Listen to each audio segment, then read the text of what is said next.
كما قال عليه الصلاة والسلام. یہ میری اپنی خوش قسمتی ہے کہ قرآن کریم کی تکمیل، قرآن کو مکمل کرنے کے موقع پر حاضری کا شرف حاصل ہوا. قرآن چاہے ناظرہ مکمل کیا جائے یا قرآن کا حفظ مکمل کیا جائے، فطری طور پر جو بچہ قرآن پاک پڑھتا ہے اور مکمل کر لیتا ہے تو یہ انسانی فطرت ہے کہ اس کے والدین کو بڑی خوشی ہوتی ہے. قرآن پاک تو بہت بڑی بات ہے. حضرت امام ابو حنیفہ رحمۃ اللہ علیہ کے بیٹے نے جب سورہ فاتحہ مکمل کی تھی تو ان کو اتنی خوشی ہوئی تھی کہ انہوں نے بڑی دعوت کی تھی. حالات میں لکھا ہوا ہے کہ بڑی دعوت کی. ظاہر ہے یہ اللہ کا کلام ہے، یہ کسی انسان کا کلام نہیں ہے. اللہ کے کلام کو جو شخص اپنے دماغ میں، اپنے سینے میں محفوظ کر لیتا ہے، اس کو یاد کرتا ہے، اس کو دیکھ کر پڑھ کر مکمل کرتا ہو یا زبانی پڑھ کر مکمل کرتا ہے، ماں باپ کو خوشی ہوتی ہے، خاندان والوں کو خوشی ہوتی ہے. اور میں تو اکثر ایک بات کہا کرتا ہوں کہ اگر کسی کے بچے نے قرآن پاک کو حفظ کر لیا تو آج ہم وقتی طور پر بعض مرتبہ خوش ہو جاتے ہیں، لیکن بہت افسوس کے ساتھ اللہ کے گھر میں ایک بات کہنی پڑ رہی ہے کہ اگر ہمارا بچہ ہائی اسکول میں ٹاپ آ گیا، اپنے کالج میں، اپنی یونیورسٹی میں، انٹر میں یا بی اے میں اور ایم اے میں اس کے اچھے نمبرات ہوئے تو اتنی خوشی ہوتی ہے کہ مبارکبادی کے فون آتے ہیں.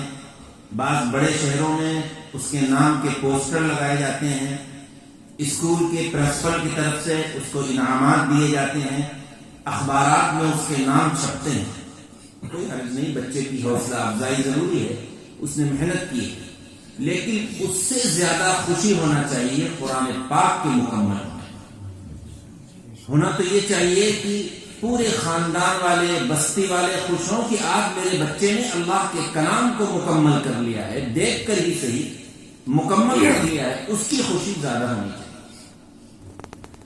اس کو اس طرح سمجھیں کہ قرآن پاک پڑھنے سے اللہ کتنا خوش ہوتا ہے، اس کی تلاوت سے کتنا خوش ہوتا ہے.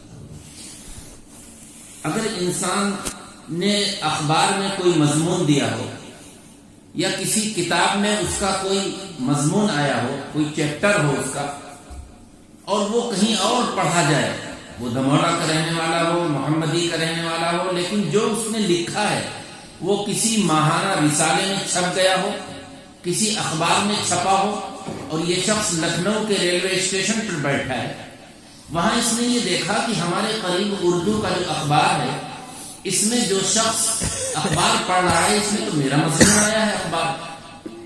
یہ دیکھے گا کہ یہ بڑا غور سے پڑھ رہا ہے، پوچھے گا کہ بتاؤ تم کو یہ مضمون کیسا لگا. جس ٹاپک پر، جس موضوع پر یہ لکھا گیا ہے وہ کہے گا یہ تو واقعی لکھنے والے نے کمال کر دیا ہے، اس کا قلم بہت اچھا ہے، بڑا اچھا لکھا ہے.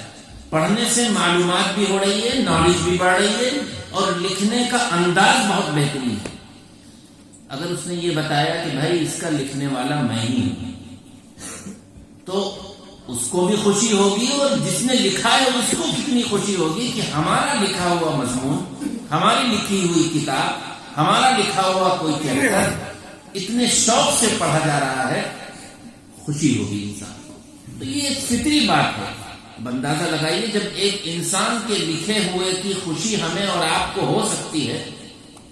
آپ نے ایگزام دیا، آپ کا پیپر بہت اچھا ہے، ایگزامینر پیپر لینے والا اتنا خوش ہوا کہ وہ دوسروں کو کاپیاں دکھا رہا ہے کہ دیکھو یہ فلاں ہائی اسکول کا بچہ ہے، دموڑا کا رہنے والا ہے، کتنا اچھا اس نے لکھا ہے. آپ کو بھی معلومات ہو گئی کہ واقعی ہمارا لکھا ہوا پیپر اتنا پسند کیا گیا ہے کہ باقاعدہ اسکول کے پرنسپل کو دکھایا گیا، یونیورسٹی ہے تو اس کے وائس چانسلر کو دکھایا گیا.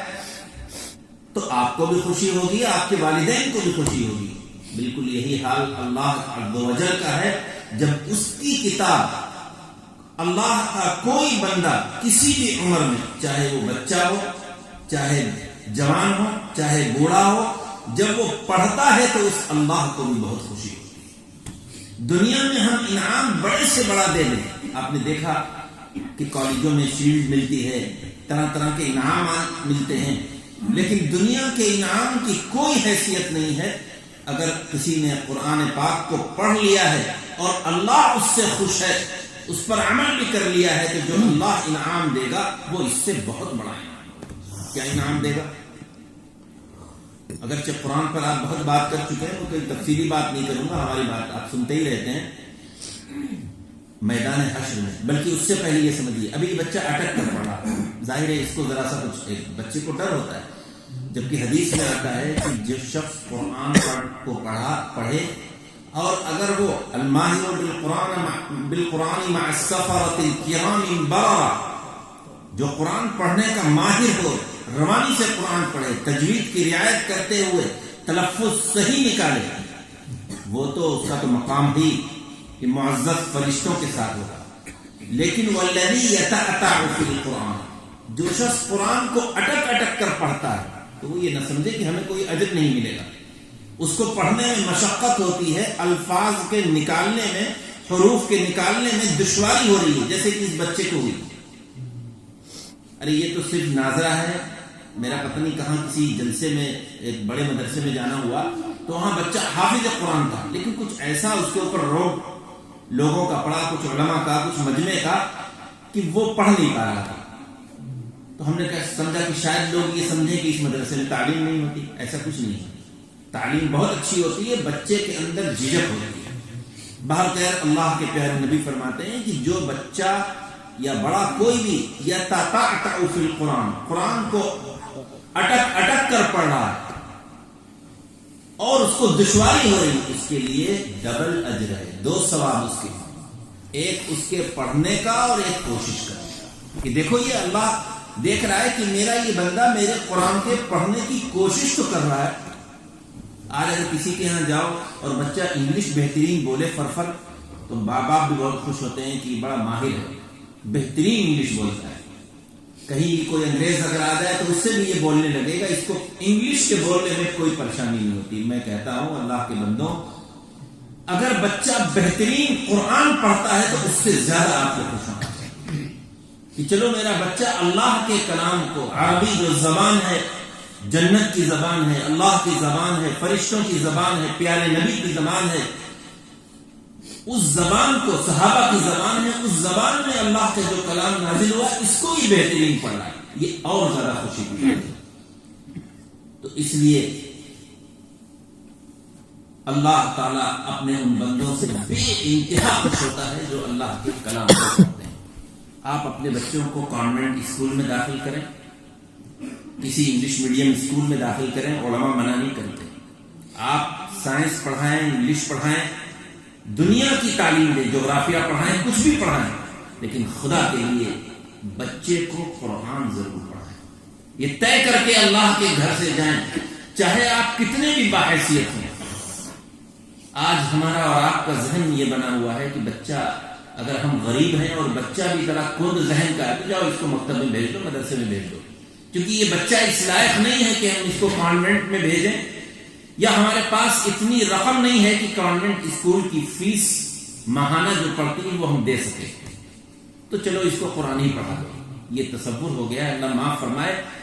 ہونا یہ چاہیے کہ اگر ہمارے پاس پیسہ بھی ہے، ہم باحیثیت ہیں، ہم لکھپتی ہیں، سب کچھ ہے، تو ہم بچے کو جب باشعور ہو جائے تو اس کو سب سے پہلے ہم قاعدہ پڑھائیں اور قرآن پڑھائیں. اور آپ تجربہ کر کے دیکھ لیجئے، اللہ اگر توفیق دے تو حافظ قرآن بنائیں، عالم بنائیں، اس کے بعد آپ کہیں بھی بھیجیں، کسی بھی آپ اسکول میں بھیجیں. اگر آپ نے اس کو بنیادی قرآن پڑھا دیا، دینی تعلیم دے دی، تو یاد رکھیے کانوینٹ اسکول کا غیر اسلامی کلچر، اسلام سے ہٹی ہوئی تہذیب کا اثر اس کے اوپر نہیں پڑے گا. اگر آپ کی تہذیب اسلامی ہے، پھر وہ good morning, good evening, good afternoon نہیں کہے گا، چاہے وہاں کچھ بھی سکھایا جاتا ہو، بلکہ وہ السلام علیکم کہے گا. وہ کسی کے رخصت کرنے کے وقت بائے بائے نہیں کہے گا، بلکہ فی امان اللہ کہے گا. میں نے یہ باتیں اس لیے کہیں کہ آج مسلم گھروں کے بچوں کا حال یہ ہے کہ رخصت کرتے وقت بائے بائے، صبح کے وقت good morning, good evening, good afternoon. یہ سب کیا ہے؟ ہم اپنی بات، اپنے کلام کو اور اپنی زبان کو چھوڑ کر غیر اسلامی لوگوں کی زبانوں کو استعمال کر رہے ہیں ان کو. بہرحال مختصر یہ کہ صرف ہمیں یہ پیغام دینا ہے کہ آپ اپنے بچوں کو اللہ کا کلام ضرور پڑھائیں. اس کے لیے ٹیوشن ہو، بچوں کے پاس وقت نہیں ہے، صبح کا وقت، شام کا وقت، کوئی بھی وقت ہو، اور معقول آپ پیسے دیں قرآن پڑھانے والے کو. اگر آپ کے بچے کو کوئی ٹیوٹر فجر کی نماز سے پہلے، محمدی نے اس نے یہ ٹائم دیا ہے کہ ہم ٹیوشن پڑھائیں گے فجر کی نماز سے پہلے، تو میں نے ایک بار نہیں بارہا دیکھا ہے کہ سخت سردی میں بھی بچہ جا رہا ہے. محمدی میں بھی دیکھا، کبھی کبھی صبح نکلنے کا اتفاق ہوا، بچے جا رہے ہیں. والدین ان کو تیار کر کے ان کو چائے وغیرہ پلا کر بھیج رہے ہیں. کیوں؟ کیونکہ ٹیوٹر نے وقت دیا ہے وہی، اور وہ 1000 روپے مہینہ، 1500، 2000 روپے مہینہ لے رہا ہے، ہم اس کو دیتے ہیں. لیکن قرآن کے ساتھ ہمارا برتاؤ یہ ہے کہ ہم یہ چاہتے ہیں کہ ہمیں جو حافظ صاحب بھی ملے وہ سستے سے سستے مل جائے، ہمیں کم سے کم دینا پڑے. اور اس کے بعد ہم یہ کہتے ہیں کہ ہمارے پاس ٹائم، ہمارے بچے کے پاس کم ہے. یہ بتائیے کہ اس وقت میرا بچہ پڑھ سکتا ہے؟ اگر آپ کے پاس موقع ہو تو اس وقت پڑھا دیجیے. قرآن کے لیے یہ نہیں بھائی. ہم کو تو یہ چاہیے کہ ہم یہ آپ حافظ سے پوچھیں کہ حافظ صاحب آپ کون سا وقت دے سکتے ہیں؟ عصر بعد، مغرب بعد، عشاء کے بعد، فجر کے بعد. سب سے اچھا صبح کا سہانا وقت ہوتا ہے فجر کے بعد. بہرکیف اگر آپ اپنے بچے کو کسی وجہ سے اپنے مقامی مکتب میں، مسجد میں قرآن نہیں پڑھا سکے تو ٹیوشن سے پڑھائیے، لیکن کلام اللہ کو پڑھائیے ضرور. اس کا سب سے بڑا جو فائدہ ہوگا، بھائی میدان حشر میں اگر اللہ نے یہ پوچھ لیا کہ تم نے دنیا کی تعلیم حاصل کی، سنسکرت پڑھی، ہندی پڑھی، جغرافیہ پڑھا، سب کچھ پڑھا، لیکن ہمارے کلام سے تمہیں کیا بیر تھا، اس کو ہمارے کلام کو کیوں نہیں پڑھا، تو کیا جواب دیں گے؟ اور دوسری بات جو اکثر میں کہا کرتا ہوں کہ میدان حشر میں ہمیں اور آپ کو جو سب سے زیادہ جس چیز کی ضرورت ہے وہ نیکیاں. وہاں ایک مخصوص ترازو رکھا جائے گا جس کے بارے میں آتا ہے کہ وہ اتنا بڑا ہوگا کہ پورے آسمان اور زمین اس میں سما جائیں. ایک طرف ہماری نیکیاں ہوں گی، ایک طرف ہماری برائیاں ہوں گی. ظاہر ہے ایک ایک نیکی کے لیے اس وقت انسان ترسے گا کہ کاش کی کہیں ہمیں ایک نیکی مل جاتی اور ہمارا یہ ترازو کا پلہ بھاری ہو جاتا. عجیب کیفیت ہوگی، نفسی نفسی کا عالم ہوگا. ایک مرتبہ حضرت عائشہ رضی اللہ تعالی عنہا نے حضور اقدس صلی اللہ علیہ وسلم سے سوال کیا کہ بتائیے میدان حشر میں آپ ہم کو یاد رکھیں گے؟